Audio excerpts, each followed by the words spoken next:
चलिए आज हम पढ़ेंगे भारत का मानसून, भारत की वनस्पतियाँ, भारत की मिट्टी और भारत की फसल।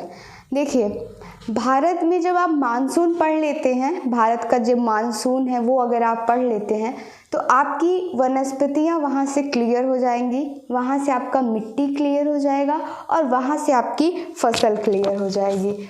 तो सबसे पहले बात करते हैं मानसून की। अच्छे से समझिएगा, क्योंकि अगर आप मानसून समझ लेते हैं तो ये तीनों चीज़ें अपने आप क्लियर हो जाएंगी। भारत का जो मानसून है ये क्या है? ये आपका अरब सागर है, अरबियन सी है, ठीक है। और ये आपकी क्या है? बंगाल की खाड़ी, बे ऑफ बंगाल है। ये यहाँ से मानसून उठता है और एक यहाँ से मानसून उठता है। अब आप जब जानते हैं यहाँ पे क्या है, दक्कन का प्लेटू है, दक्कन का पठार है, और जब यहाँ पे दक्कन का पठार है, यहाँ से जब मानसून उठता है, ये वाला जब मानसून जाएगा, अरब सागर से जो मानसून उठेगा वो आगे जाएगा। जब आगे जाएगा तो वो किससे टकराएगा? वो टकराएगा दक्कन के पठार से। और जब दक्कन के पठार से टकराएगा तो वो आगे, जैसे कोई हवाएं जा रही हैं और जब तक उनके बीच में रुकावट नहीं आती तो वो रुकेंगी क्यों? कि वो सीधे चली जाएंगी। लेकिन जब ये दक्कन का पठार आ जाता है बीच में तो हवाएं क्या होती हैं? रुक जाती हैं। और जब हवाएं रुकती हैं तो यहाँ पे क्या करती हैं? ढेर सारी क्या करती हैं? बारिश करती हैं। क्यों? क्योंकि ये जो हमेशा गर्म हवाएं बारिश करती हैं, ठंडी हवाएं जो होती हैं शुष्क हो जाती हैं, उनमें नमी नहीं होती। जो गर्म हवाएं होती हैं वो क्या करती हैं? बारिश करती हैं। तो ये जब दक्कन के प्लेटों से टकराया और टकराने के बाद यहाँ पे क्या किया? ढेर सारी वर्षा किया। और ये कौन सा स्थान है? ये हमारा है, कुछ महाराष्ट्र का भाग है, कुछ कर्नाटका का भाग है, कुछ केरल का पार्ट है और कुछ गोवा और कुछ तमिलनाडु।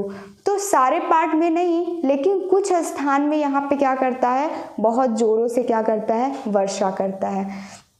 इतना आपको समझ में आया।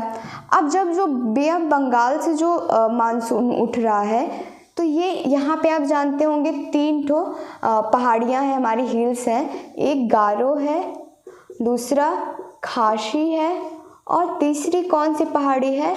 जयंतिया।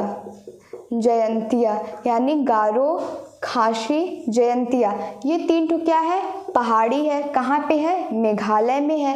तो ये मानसून जो गया ये तीनों से टकराया और टकराने के बाद क्या हुआ? यहाँ विश्व का सबसे ज़्यादा वर्षा, जो विश्व की लार्जेस्ट रेन होती है वो कहाँ होती है? मेघालय में, मानसीनराम चेरापूंजी में विश्व की सबसे ज़्यादा वर्षा होती है। क्यों? क्योंकि जब ये मानसून उठा और यहाँ टकराया और फिर यहाँ पे क्या किया? वर्षा किया। तो इस तरीके से आपने देखा कि किस तरीके से ये बे ऑफ बंगाल वाला यहाँ बारिश कर रहा है और अरब सागर वाला यहाँ बारिश कर रहा है। अब हम आपको बताते हैं, इधर से उठने वाला जो मानसून है ये जा रहा है ऐसे ऐसे। अब आप लोग यहाँ जानते होंगे अरावली का पर्वत है, ठीक है, अरावली का पर्वत है। अब आप ये सोचिए कि ये मानसून जा रहा है और इससे टकराने के बाद राजस्थान में तो वर्षा करानी चाहिए, फिर क्यों नहीं करवाता है? क्योंकि जब कोई पर्वत कोई हवाएं जो होती हैं किसी पर्वत से टकराएं तो वो वर्षा करवाएंगी, जैसा कि मैंने आपको यहाँ बताया। लेकिन अब आप देख रहे हैं ये जो हवाएं जा रही हैं ये इसके सीधे में निकल जाती हैं। ये पर्वत ऐसे ना होके बिल्कुल ऐसे सीधे में है, तो ये हवाएं जो है वो अरावली पर्वत से नहीं टकराती और ये क्या करती हैं? ये सीधे में ऐसे इसके निकल जाती हैं। इसलिए राजस्थान का कुछ पार्ट बहुत, अब राजस्थान की जो अरावली किधर है वहाँ वर्षा हो जाती थोड़ी बहुत, लेकिन जब ये हवाएं सीधे निकल गई इसलिए राजस्थान का कुछ भाग बहुत सूखा रहता है। तो इस तरीके से फिर यहाँ पे ये हवाएं निकल गई सीधा। फिर यहाँ पे माउंट एवरेस्ट, यहाँ पे पूरे अपने हिमालय थे, ग्रेट हिमालय, मिडिल हिमालय सब थे, यहाँ से टकरा के यहाँ पे फिर वर्षा करवाई। तो आई होप आपको ये 3 चीज़ें तो समझ में, 3 शाखाएं समझ में आई। अरब सागर से उठने वाली, दक्कन से टकराई, यहाँ पे लार्जेस्ट रेन की, यहाँ बंगाल से उठने वाली गारो, खासी, जयंतिया से टकराई और यहाँ लार्जेस्ट विश्व की वर्षा करवाई, वो स्थान मेघालय मानसीनराम चेरापूंजी में है। अब उसके बाद अब देखिए, आप यहाँ से मानसून समझ रहे हैं, ठीक है। अब लौटने का प्रोसेस क्या था, यहाँ से फिर मानसून लौटा, फिर यहाँ से मानसून लौटा तो फिर इधर करवाते करवाते मानसून, जैसे यहाँ मध्य प्रदेश, उत्तर प्रदेश, यहाँ सब मानसून वर्षा करवाते करवाते इसकी जो इसकी नमी रहती है वो ख़त्म हो जाती है। और उसके बाद इस स्थान पे जो है मानसून जो इधर तो पूरा लौटते समय ये वर्षा करवा देगा, लेकिन इस स्थान का जो है यहाँ नहीं करवाएगा क्योंकि यहाँ सूख चुका होता है। फिर यहाँ वर्षा कैसे होती है, तो यहाँ वर्षा चक्रवात से होती है। चक्रवात कैसा होता है, चक्रवात ऐसे होता है, तो यहाँ वर्षा कैसे होगी, चक्रवाती। अगर आपसे पूछा जाए चक्रवाती वर्षा किस प्रदेश में होती है, तो चक्रवाती वर्षा कर्नाटक और कुछ भाग तेलंगाना, कुछ भाग आंध्र प्रदेश, यहाँ पे चक्रवात से वर्षा होती है। तो आपको समझ में आ गया होगा कि भारत का मानसून। अब हम आपको बता रहे थे कि आपको बस मानसून से आपको वनस्पति आएगी, आपको मिट्टी आएगी, आपको फसल आएगी। तो अब वनस्पति कितने प्रकार की होती हैं, तो वनस्पति कौन कौन सी होती हैं, तो वनस्पति कौन कौन सी होती है आपको बता दें। सबसे पहले सदाबहार वन, सबसे पहले कौन सा वन, सदाबहार वन। चलिए यहाँ पे हम लिख लेते हैं, सबसे पहले सदाबहार वन, ठीक है। और दूसरा कौन सा होता है, पतझड़ वन। इसको क्या कहते हैं, पतझड़ वन।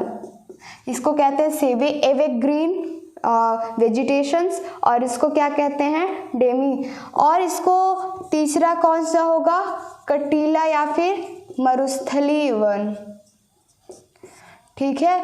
और चौथा कौन सा होगा, पर्वतीय, माउंटेन, पर्वतीय वन।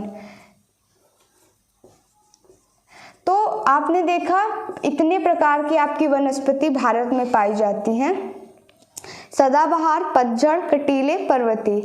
तो अब सदाबहार वन कहाँ पाए जाएंगे, इसका ये देखिए। अब आपने पढ़ लिया मानसून ऐसे होता है। अब जहाँ जहाँ सबसे ज़्यादा वर्षा होगी, क्योंकि सदाबहार वन क्या होते हैं, हमेशा हरे भरे रहते हैं, और जब सदाबहार वन हमेशा हरे भरे रहेंगे तो ऑब्वियस सी बात है उसको पानी बहुत चाहिए। पानी चाहिए मतलब पानी बहुत ज़्यादा चाहिए कि आधा उसका पार्ट पानी में ही लथपथ रहे। तो इसलिए यहाँ पानी कहाँ कहाँ होता है, आपने देख लिया मानसून में पानी कहाँ होता है, इस पार्ट में ज़्यादा होता है और इस पार्ट में पानी बहुत ज़्यादा है। तो आप बताइए सदाबहार वन कहाँ होगा, सदाबहार वन इस पार्ट में होगा और इस पार्ट में होगा। क्यों, क्योंकि यहाँ पानी बहुत है। अभी जब आप मिट्टी देखेंगे तो आप और अच्छे से जानेंगे कि सदाबहार वन यहाँ क्यों होगा। तो आपने देखा कि सदाबहार वन कहाँ पे हुआ, हमारा कुछ मेघालय का पार्ट, कुछ असम का पार्ट, क्योंकि यहाँ बरसात बहुत ज़्यादा होती है इसलिए यहाँ सदाबहार वन होता है। और जहाँ सदाबहार वन होता है वहाँ पानी बहुत भरा रहता है। पानी कहाँ भरा होता है, जहाँ पे पानी वहाँ भरा रहता है जहाँ पे बहुत ज़्यादा बारिश होती है, और इसलिए यहाँ पे सदाबहार वन पाया जाता है। तो सदाबहार वन कहाँ पाया जाएगा, महाराष्ट्र में, थोड़ा सा केरला में, कर्नाटका में, गोवा में, कुछ भाग तमिलनाडु में, इधर मेघालय में, और इधर थोड़ा सा सिक्किम में, थोड़ा सा ऐसे इस तरीके से जहाँ जहाँ ज़्यादा बारिश मैंने बताई वहाँ पे सदाबहार। पतझड़ वन, पतझड़ नाम ही से समझ में आ रहा है कि मतलब इसके पत्ते नहीं झड़ जाते हैं, साल भर में एक बार इसके पत्ते झड़ जाते हैं। तो ये पतझड़ वन कहाँ होता है, हमारे यूपी में होता है। क्यों, क्योंकि हमारे यूपी में मानसून केवल एक दो बार आता है, एक ठंडी में और एक गर्मी में, तो इसलिए यहाँ पतझड़ वन कहाँ पे होगा, यूपी में होगा, और एमपी मध्य प्रदेश में होगा, और यूपी में होगा, मध्य प्रदेश, छत्तीसगढ़, बिहार, झारखंड, और यहाँ क्या होगा, पतझड़ वन। अब बात करते हैं कटीले। अब ये भी नाम से समझ में आ रहा है, कटीले में जैसे, अच्छा सदाबहार वन में जैसे अशोक हो गया, आप एग्जाम्पल भी बता सकते हो, सदाबहार वन में अशोक हो गए, और पतझड़ में आम हो गया, महुआ हो गया, नीम हो गया, और कटीले में नागफनी हो गया, बम्बूल हो गया। तो ये किसके, कटीले जो वन है वो किसके, नागफनी, बम्बूल, ये कहाँ होते हैं ज़्यादातर, आप जान जाएंगे राजस्थान में होते हैं। पानी नहीं होता, उनकी ज़्यादा ग्रोथ नहीं होती, छोटे छोटे पौधे होते हैं, इसलिए कहाँ होते हैं, राजस्थान में होते हैं। पर्वतीय वन नाम से समझ में आ रहा है, थोड़ा सा पर्वत, जैसे चंदन जो होता है ना वो हमेशा पर्वत में पाया जाता है, यानी हिमालयी पार्ट में। कुछ वन ऐसे होते हैं, कुछ पौधे ऐसे होते हैं जो केवल पर्वत में पाए जाते हैं। तो सिक्किम का कुछ भाग हो गया, और इधर आंध्र प्रदेश अरुणाचल प्रदेश का कुछ भाग हो गया, जम्मू कश्मीर, उत्तराखंड, तो ऐसे जगह पे क्या पाए जाते हैं, पर्वतीय वन। तो आपने देखा मानसून से आपने सदाबहार वन का तो अब हमेशा समझ लिया, पतझड़ वन भी आपने समझ लिया मानसून से, क्योंकि जहाँ ज़्यादा बारिश होगी वहाँ सदाबहार, जहाँ 1-2 बार होगी वहाँ पतझड़, जहाँ बिल्कुल नहीं होगी वहाँ कटीले, और पर्वत में पर्वतीय वन। तो आपको मानसून आपने अगर भारत का पढ़ लिया तो आपने सारा वन कंफर्म कर लिया। अब मिट्टी कैसे आप कंफर्म करेंगे? अब मिट्टी देखिए, मिट्टी कितनी प्रकार की होती है, लेटेराइट, सबसे पहले जलोढ़, एलुवियल इसको क्या कहते हैं इंग्लिश में, तो जलोढ़ मिट्टी, और दूसरी कौन सी होती है, काली मिट्टी, और तीसरी कौन सी होती है, लाल मिट्टी, और चौथी मिट्टी कौन सी होती है, लेटेराइट मिट्टी, और पांचवी कौन सी होती है, पर्वतीय मरुस्थलीय मिट्टी, मरुस्थलीय मिट्टी। तो अब देखिए ये 5 प्रकार की हमारी मिट्टियाँ होती हैं, जलोढ़ यानी एलुवियल सॉइल, काली ब्लैक सॉइल, लाल रेड सॉइल, लेटेराइट सॉइल, मरुस्थलीय को। अब देखिए जलोढ़ सॉइल जो होती है वो कहाँ होगी? अब जलोढ़, आपको जब मैंने नदियाँ पढ़ाया था तो मैंने बताया था कि नदियाँ 3 अवस्था में बहती हैं, एक कौन सी होगी, यंग, मैच्योर, ओल्ड। तो जब नदियाँ पर्वत से गिरती हैं तो वो कौन सी अवस्था में होती है, यंग अवस्था में। तो जब गिरती हैं नदियाँ तो अपने साथ बहुत ज़्यादा मटेरियल और कुछ अच्छे अच्छे कण लेके आती हैं, पार्टिकल्स ले आती हैं, और ये जो भाग है ये थोड़ा सा विस्तारित भाग है, यानी अगर कोई चीज़ से गिर रही है और कहीं प्लेन मैदान है, ये उत्तर भारत का प्लेन मैदान है, तो जब नदियाँ गिरेंगी तो ये ऐसे फैल जाएंगी। जब यहाँ से ऐसे नदियाँ गिरी तो यहाँ पे क्या की, नदियाँ फैल गई, और जब नदियाँ फैल गई तो वहाँ पे जो अपने साथ लाई हैं वो सब इकट्ठा करती जाएंगी, तो यहाँ का भाग क्या हो जाएगा, उपजाऊ हो जाएगा। इसलिए कहते हैं कि उत्तर भारत का मैदान बहुत उपजाऊ है, क्योंकि यहाँ गंगा, यमुना, बहुत सारी नदियाँ गिरती हैं उत्तर प्रदेश में, तो उत्तर भारत का मैदान जो है उपजाऊ है। तो इसलिए यहाँ कौन सी मिट्टी होगी, जलोढ़, और जलोढ़ मिट्टी सबसे ज़्यादा फेर्टाइल होती है, यानी सबसे ज़्यादा उपजाऊ होती है। कौन सी मिट्टी, जलोढ़ मिट्टी उपजाऊ सबसे ज़्यादा होती है। क्यों होती है? क्योंकि यहाँ नदियाँ अपने साथ, जब आपको आए जलोढ़ मिट्टी के लिखने के लिए कभी, तो आप जरूर लिखिए उसकी पूरी, आप एक मैप पूरा बनाइए कि किस प्रकार से नदियाँ गिरती हैं, अपने साथ जो कण लाई उसको फैला देती हैं, और फिर वो स्थान जलोढ़ कहलाता है। तो इस तरीके से आपने देखा जलोढ़ मिट्टी। अब बात करते हैं काली मिट्टी। काली मिट्टी कहाँ होगी? काली मिट्टी को रेगुर मिट्टी, कपास मिट्टी, ये सब कहते हैं। तो काली मिट्टी कहाँ पे होगी? काली मिट्टी हमारी महाराष्ट्र में होती है कुछ पार्ट में, और मध्य प्रदेश में, यहाँ काली मिट्टी होती है।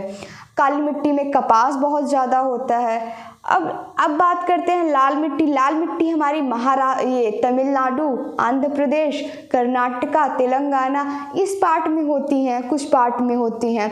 लाल मिट्टी जो होती है ये बहुत ज़्यादा कठोर होती है, इसमें मैग्नीज की बहुत ज़्यादा अधिकता होती है, और जो ह्यूमस की कमी काली मिट्टी में होती है, इसको ध्यान रखिएगा, ह्यूमस की कमी, नाइट्रोजन की कमी होती है जलोढ़ मिट्टी में, तो इसको ध्यान रखिएगा। अब बात करते हैं लेटेराइट मिट्टी की। अब आप इसको मानसून से समझिए, देखिए कैसे। जब मैंने बताया था कि यहाँ बहुत ज़्यादा बरसात होती है और यहाँ सदाबहार वन होता है, यहाँ हमेशा पानी भरा रहता है, तो जहाँ पानी भरा रहेगा, जहाँ सदाबहार वन होगा, वहाँ क्या होगी? लेटेराइट मिट्टी होगी। तो ये कंसेप्ट समझना है कि जहाँ सबसे ज़्यादा बारिश होगी यहाँ, वहाँ का स्थान क्या होगा? बहुत दलदली रहेगा, क्योंकि वहाँ हमेशा पानी भरा रहेगा, तो वो स्थान दलदली रहेगा, वहाँ की मिट्टी कैसी होगी? लेटेराइट। और वहाँ पे कौन सा पौधा होगा? सदाबहार वन पाया जाएगा। यहाँ की मिट्टी कैसी होगी? लेटेराइट। अब आपको स्टेट कैसे याद करने की जरूरत नहीं है, क्योंकि आपको मैप में ऐसे समझ में आ गया, आपने मैप में मेमोराइज कर लिया कि यहाँ पे कौन सी होगी? लेटेराइट मिट्टी होगी। आपने मैप में मेमोराइज कर लिया कि यहाँ पे क्या होगी? लेटेराइट मिट्टी। क्यों होगी? क्योंकि यहाँ बहुत ज़्यादा वर्षा होती है, वर्षा के कारण यहाँ पानी भरा रहता है, इसलिए यहाँ पे लेटेराइट, और इसलिए यहाँ पे सदाबहार वन पाया जाता है। ये आपको समझ में आ गया होगा। अब हम बात करते हैं मरुस्थलीय। तो मरुस्थलीय मिट्टी कहाँ होगी? राजस्थान में होगी। मरुस्थलीय मिट्टी कहाँ होगी?